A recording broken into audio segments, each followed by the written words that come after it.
हाम्रो YouTube channel बिस्मती घरटीमा भलक आउँदैछ। Subscribe गरिदिनु होला, साथ सपोर्ट माया गरिदिनु होला। केही कमी कमजोरी भए सल्लाह सुझाव पनि दिन सक्नुहुन्छ। भिडियो मन परे शेयर पनि गर्न सक्नुहुन्छ। यस्तै हो गाउँको, अब खासै बोल्न त आउँदैन। रमाइलो रमाइलो ताते तोते बोली गर्दै रमाइलो गर्दै गर्नेछौँ। म अब कामतिर लागि गाईको गोबर फाल्दैछु।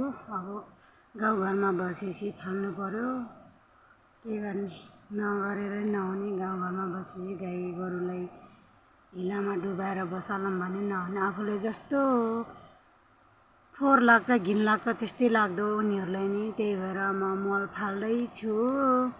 अब मल फालिसकेर सिउला पनि ल्याछु, सिउला पनि हालिदिन्छु। सिउला 70 हालिदिने।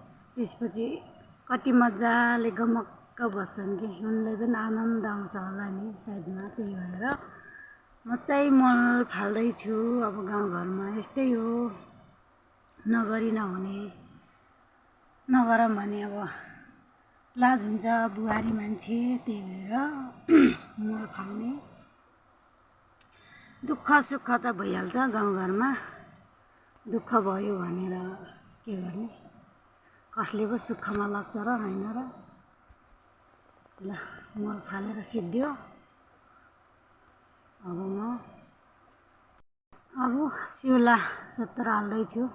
राङ्गे पनि के गर्ने, अब घरमा बुन्ने मान्छे नभएपछि के लाग्छ। त्यही भएर त्यही ठुटा भने अलिअलि अलि खाड्डा खुड्डा पार्ने अलि लगाइहाल्छ। त्यही भएर सिउला ल्याछु। त्यही भएर अब सिउला फिट्दैछु।